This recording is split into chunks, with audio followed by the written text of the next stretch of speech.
To make your street art inspired artwork, you're going to need your rough draft, a piece of canvas board, a face mask, and 2 colors that you're going to spray paint for your background. What you want to do is take your lightest color, you're going to shake the can, and you're going to just lightly spritz a layer across your entire piece of canvas board.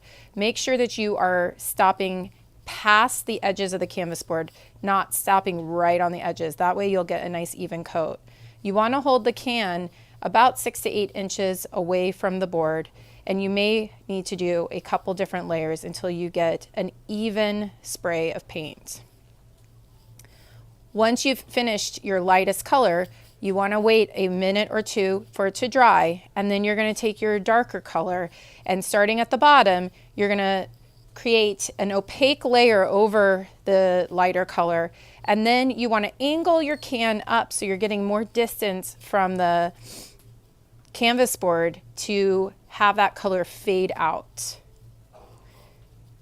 While you're waiting for your canvas board to dry, you're going to take your 3 pieces of stencil and you're going to cut out all 3 stencils. So what you're going to do on the first stencil is cut out the entire shape of your image or your images. So in my example here, I'm going to cut out the entire shape of the flower for my first layer. We're going to end up creating 3 layers so that we can have 3 different values and create different details in our stencil.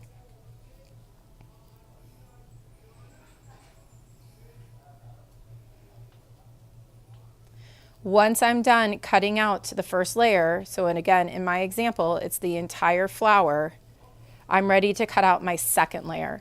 My second layer is going to be my medium values. So you may have to combine a couple of the values on your printout because we're only doing 3 values and your printout probably has more than 3 values. So I'm combining 2 of my medium values on the flower, and I'm cutting just the medium value part out of the flower.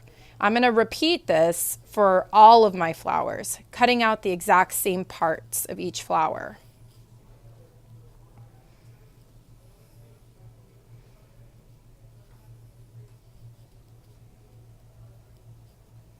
Once I'm done cutting out the medium values on all of my flowers, I'm ready to cut out my third stencil.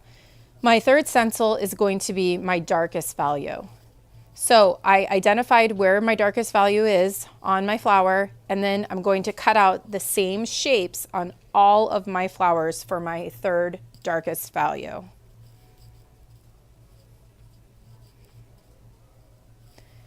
You always want to use a piece of mat board underneath your paper as you're cutting so that you are not scratching into your desk.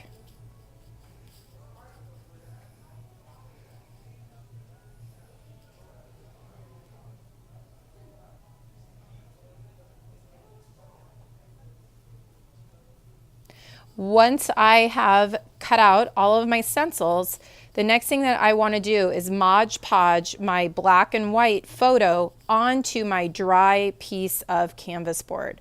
So what you want to do is carefully cut out around the edges of your black and white photo, and then you want to Mod Podge it in the correct spot on your piece of your canvas board. It's really important that you put a layer of Mod Podge underneath the picture and a layer of Mod Podge on top of the picture.